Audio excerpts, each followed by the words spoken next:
Some of my viewers may already know this, but I live in the woods. But what you probably don't know is that I have bats, and I have a whole lot of them, and I want to record them today. That's right, I have a bat colony in my attic, and in this video I will be using a clever set of tools that will allow me to record the bats and then use machine learning to identify their species.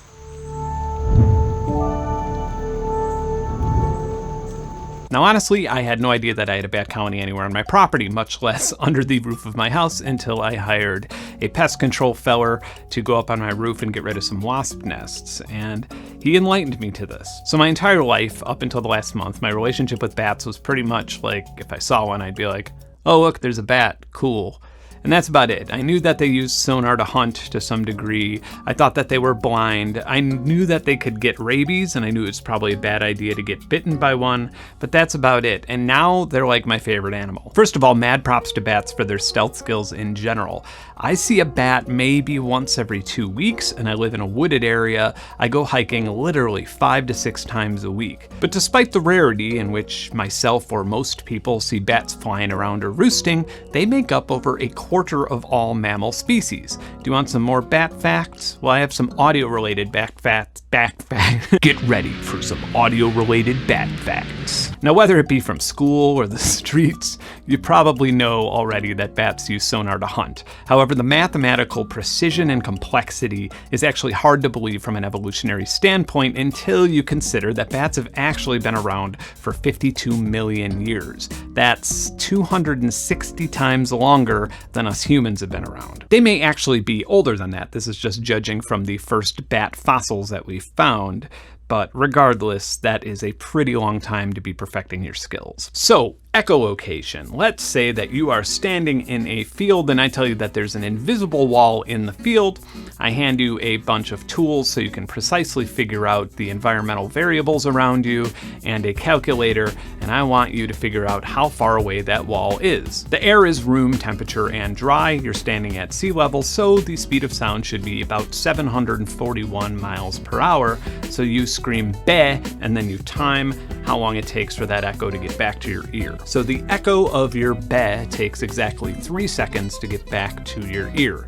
The speed of sound being 741 miles per hour would be 0.2 miles per second. That means that within those 3 seconds, the total distance traveled by the waves of your "beh" was 0.6 miles. And since the wall is only half of that trip, we divide it by 2, 0.3 miles. That's exactly how far away that invisible wall is. That was pretty easy, wasn't it? All right, well, I was just kidding anyway. That was a test run. You're actually standing on invisible train tracks, and there's an invisible train that's either heading in your direction or away from you, so you yell "beh" at exactly 900 cycles per second, or hertz, and you hear the echo come back, and it is at 735 cycles per second. What does that mean? You may not have that much time, so let me help you out with this. You just need to subtract your current velocity from the speed of sound and then divide that by the speed of sound plus the invisible train's velocity multiplied by the cycles per second of the Oh, you're dead. I probably overestimated your math and data gathering skills because you weren't able to get out of the way in the 900 milliseconds that you had to figure out that you need to do that. However, if you keep practicing for about 52 million years, I bet you'll be able to get this down. So that's exactly what bats did, and now bats can nonchalantly fly around, sending out chirps that measure in between 20,000 and 200,000 hertz. The higher that frequency, the more precise the sound waves are. So when a carnivorous bat is hunting, it is pretty much flying around, running these calculations and measurements constantly until they get, an abnormal reading, such as a wave being returned early at a different pitch. So when they detect an object using echolocation, they can not only immediately calculate the size of the object, the location of the object, but they can tell which direction and how fast that object's moving using a combination between their left and right ears, head tilts, and most insane of all, Doppler. So while this incredibly refined method of hunting is insanely efficient and powerful, it does pose one big problem. Bats have very sensitive hearing and their chirps are very loud, sometimes up to 140 decibels, which is the loudness of a gunshot. So some bats have these little flaps that allow them to open and close their ears. And so they'll chirp and then open their ears and listen to the echo, and that way their hearing isn't damaged from their own voice. I think out of everything that I've learned about bats in the past couple weeks, this is the one thing that blows my mind the most. Some other bats solve this problem by having a voice that extends just above or below their range of hearing. And so they fly around really fast and depend on Doppler to change that pitch within their range of hearing so they can locate prey without going deaf. That's just nuts. All right, I'm done. I'm cut off. I'm done giving you bat facts. Let's go back to actually recording them. So I've been out here for a little bit more than an hour, and the bugs are really bad, and the rain is turning from a drizzle into full-on rain, and from what I read, bats don't like rain, but it is pretty interesting listening to the world in ultrasonic frequencies.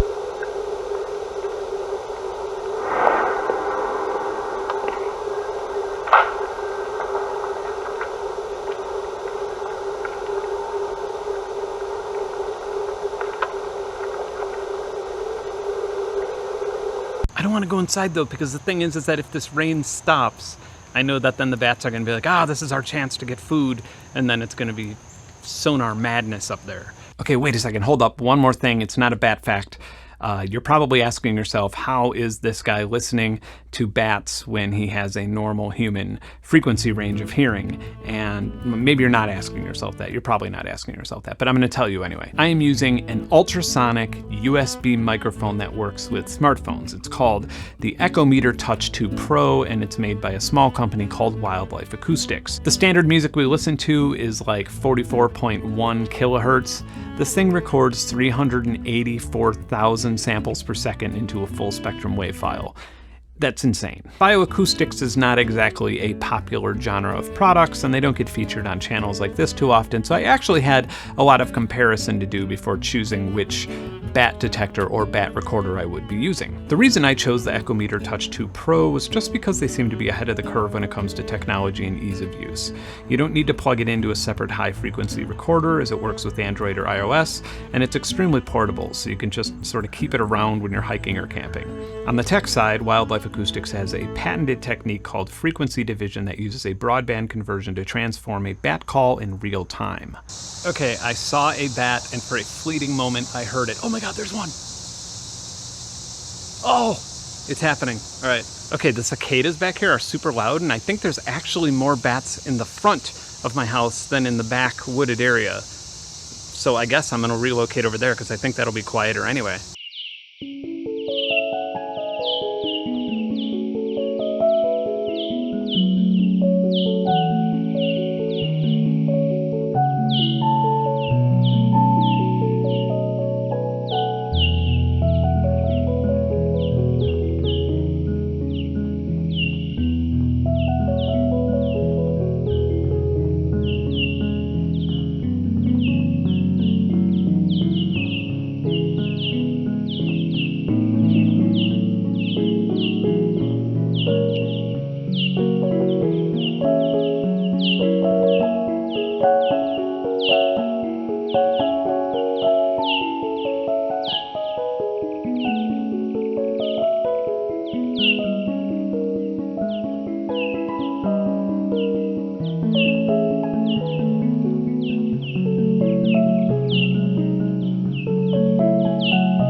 So Wildlife Acoustics has this patented way of listening to bats in real time that's pretty dang accurate, and it does this by converting the audio that it's recording into a square wave and then dividing it by a user-selected ratio. The detector itself counts how many times the original wave cycles between negative and positive, and then produces an output signal for every divided zero crossing. So it's kind of like time stretching without the granular sound. Obviously I'm not outside right now and there aren't many bats hunting in this soundstage room, but this is what it sounds like using this technology when you are live monitoring the bats.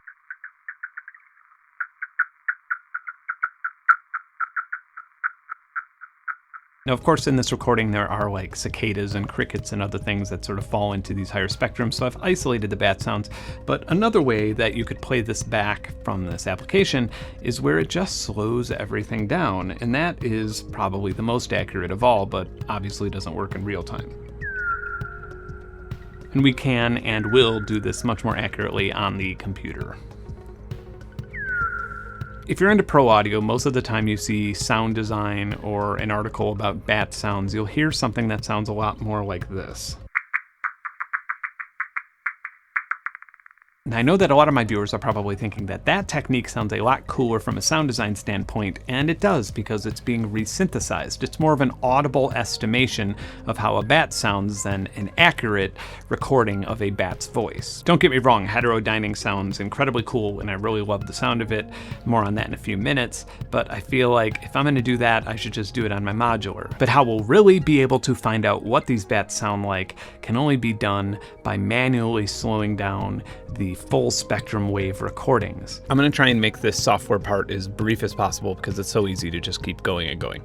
There is quite a few different bioacoustic software suites, and most of them are quite a lot of money. And if you're coming from the world of pro audio, if you're coming from your Abletons and Cubases and FL Studios and all the plugins that come with it, you're going to notice that in terms of GUI and even general functionality, the bar is going to be a lot lower and it's going to seem pretty unimpressive. Like, for example, right now I'm using Avasoft SAS. The educational license is 1,900 euros. The full license is 2,500 euros. It probably sounds like I'm shitting on an entire genre of software here, but I'm not at all. It's just not made for sound design. It's made for tracking the migration of bats or birds or something like that. And so its strong suit is in its accuracy and cataloging. How many people who watch my channel know what a frequency domain transformation is, or how many people who watch my channel know what pulse train analysis is?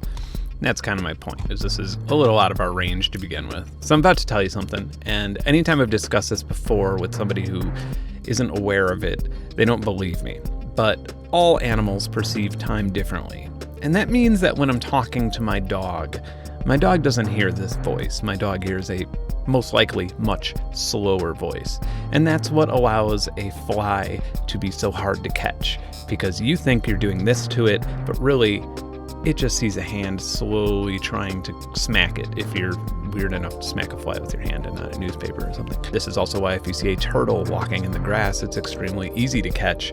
The turtle most likely doesn't even see it coming, it just sees a blur because you're moving so fast to it. However, it gets even crazier because reptiles, some reptiles at least, can change their time perception by altering their body temperature, which is why turtles can move so fast in the water. I'm gonna stop on this because the point is that it's pretty much impossible to hear something the way an animal hears it and know for certain. In the meantime, the best thing we can do is throw this into Audition, in which Audition's going to be like, dude, you just handed me a 384,000 hertz audio file.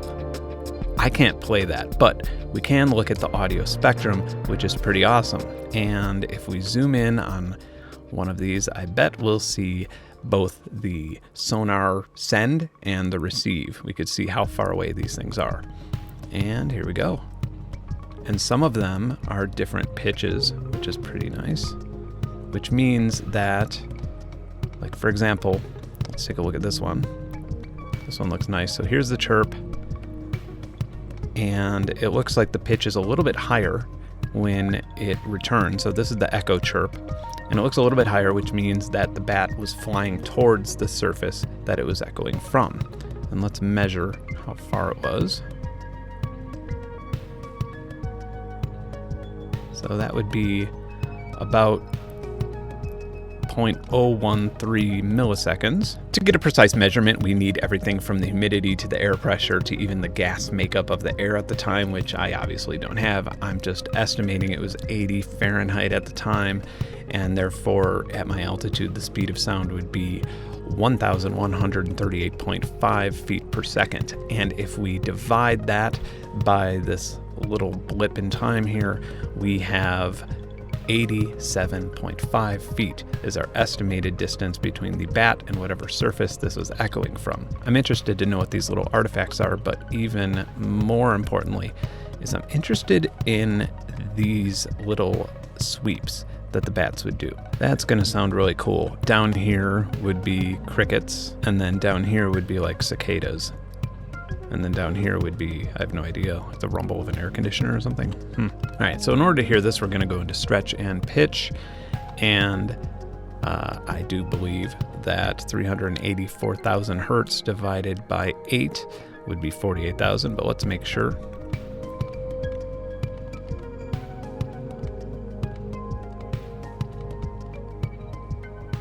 8. Okay.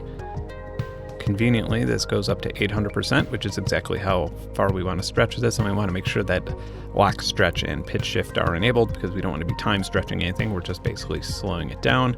But again, this recorded at such a high frequency that it won't actually sound like you won't have any bit reduction or anything. So let's apply that. That's probably going to take a minute. All right, so now all of these sounds are pretty much topped out around 28K, which means that we could lower our sample rate so we could actually hear the file.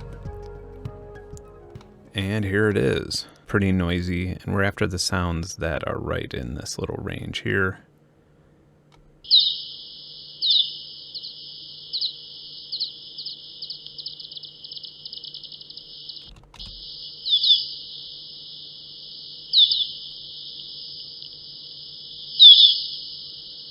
It's funny because I don't actually have any real data. This is still a hunch and I'm still assuming, but when I listen to these chirps and the echoes, they're pretty loud. The echoes are loud. The echoes get louder.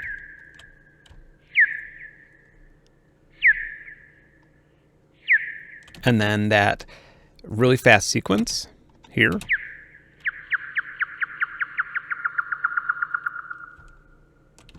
That's not a bat communicating. That is a bat zeroing in on its prey. So it's primarily sending its sonar where it's getting a reflection, goes in for the kill, and then the next chirp is facing in a completely different direction because there's no echo.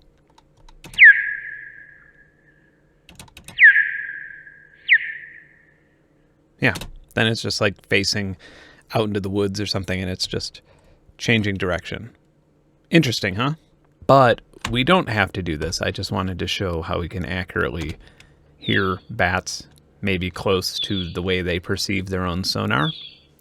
But we can actually go into a wildlife acoustics program called Kaleidoscope, which is pretty handy for this type of thing. If you're coming from a pro audio world, this is actually a decent GUI that has a lot of really good cataloging. I actually looked at a Dutch white paper that was a comparison of all of the different types of software that use machine learning to identify bat species by the sonar that they make. And this software had the lowest error ratio. It was like 10% or something. And that's pretty impressive because the other ones were like 50% error ratio. But I'm going to process a ton of WAV files now. All right, so it went through all of these little clips of audio, and in those, it found what it calls clusters. And those clusters is how it uses machine learning to identify a bat species. All right, so I'm going to listen to it at normal speed, which I'm not going to hear any bats. I'm probably only going to hear the crickets and cicadas and stuff. Yeah, look at all that going on up here. And it's just outside of my hearing range. But I'm going to slow it down to, let's go to 1/8 again, or maybe let's go to 1/10. And I could just listen to it in real time. Ooh, that's loud.